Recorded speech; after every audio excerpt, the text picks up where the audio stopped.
fulfillment. The prophecy, which was, I will dry their tears. Prophecy entered time. The drying of tears. Oh, the people who beckon on you are still crying. And as they are crying, they begin to see a light welling up in your soul. They know that their deliverance is near. So all the cohorts of darkness, they will focus on you for that season. If there's anybody here feeling like God has betrayed them, God has abandoned them, you are only dealing with a season of appearing. And there is no man that can break through in this realm if he does not go to war.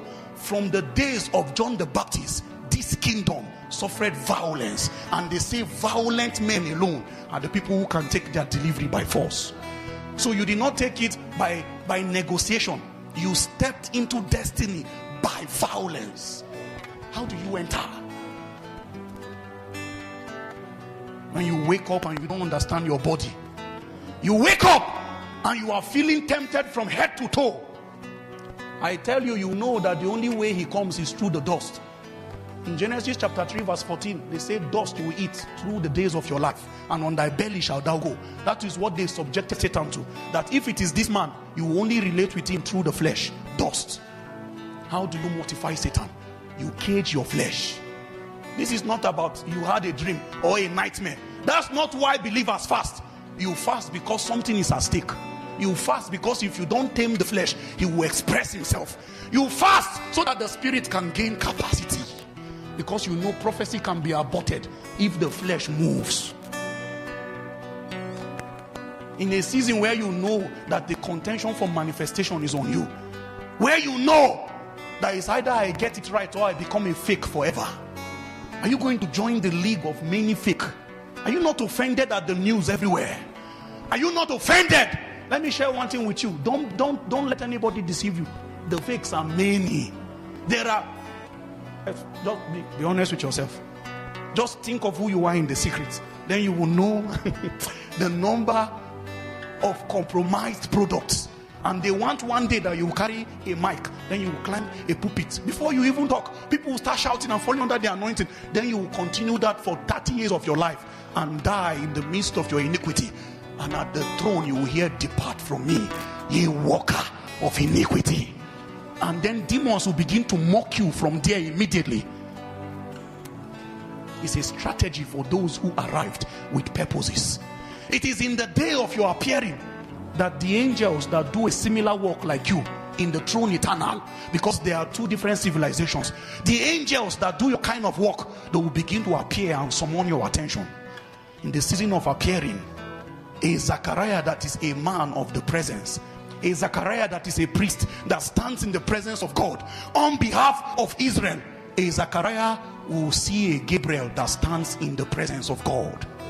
It is in your season of appearing that a captain of the host of heaven will appear to a Joshua who is a captain of the physical host. It is then you begin to find out that there will be things from the realm eternal who are becoming attracted to you. You will be praying and you will be feeling presence around you.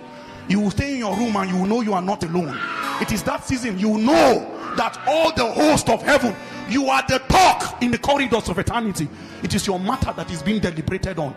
It is that season that you know that if I miss this window, I have missed it, because you have unusual attention on you.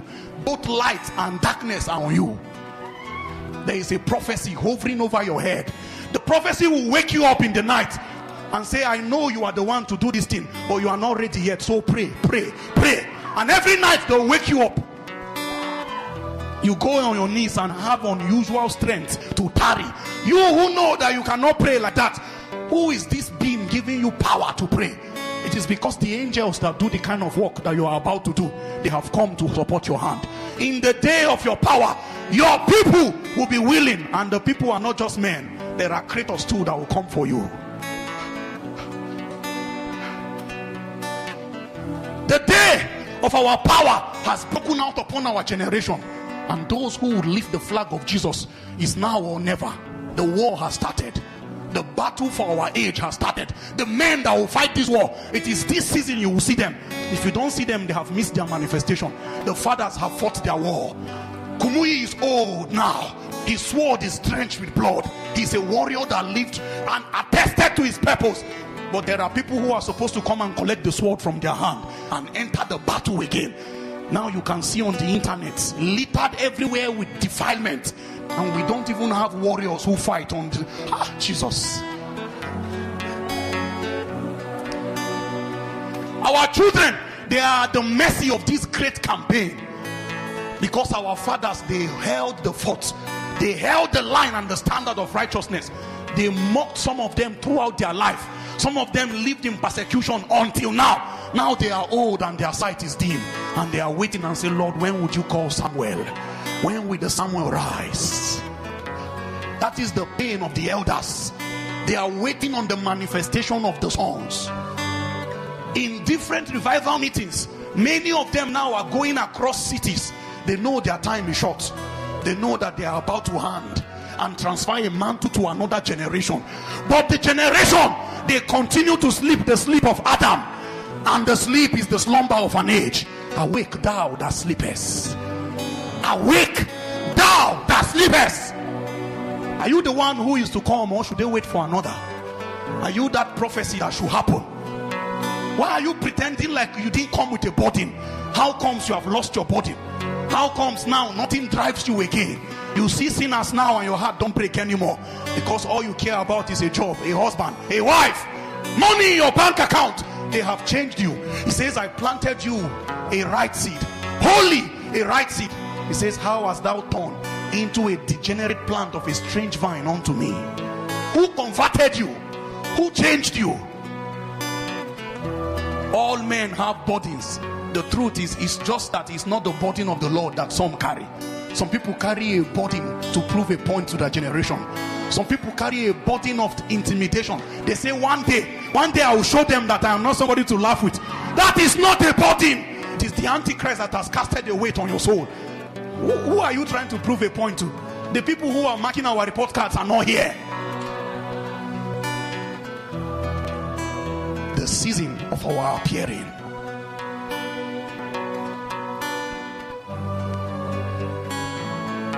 I know one day I'll just take out time and fast for 40 days. Then when I come out, I know that that day will never come. The princes know that if they discourage and distract you and you lose this season of your life, you are gone forever.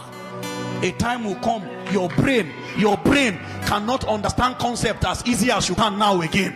A time will come, your eyes will not be as clear as it is now again. A time will come when you will lose all your abilities. And it is good for a man that he bears his yoke in his youth. The only time you can download God is now. But it is now that their attention is on you too. Jesus says, I must do the work of he that sent me while it is day.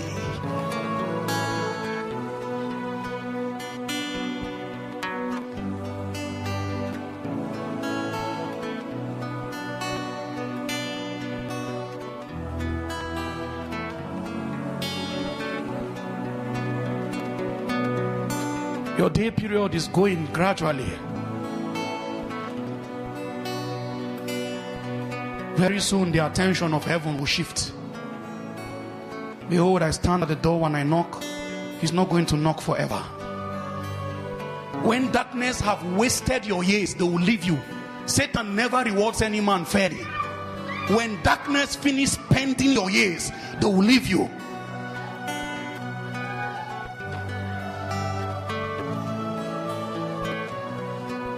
I cast a question on your mind right now. If your life is demanded now, right here at this spot, do you have any investment in eternity? Is there anything waiting for you there?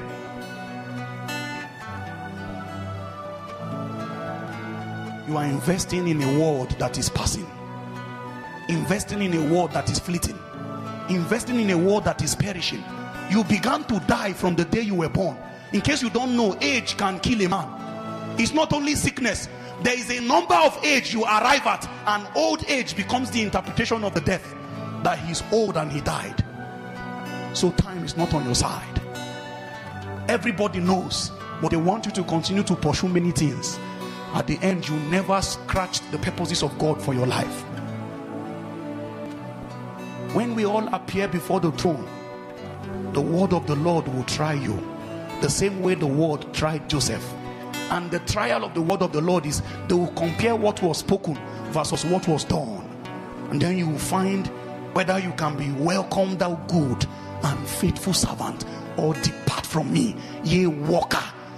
Listen, don't be deceived. Don't be deceived. I know there is one lie gaining popular attention currently. Jesus will not come in our days. In fact, we know that we will get old, we will give birth. Whether the rapture happens in our time or not, death is also likened to a rapture for you. The day you meet death, your judgment has come.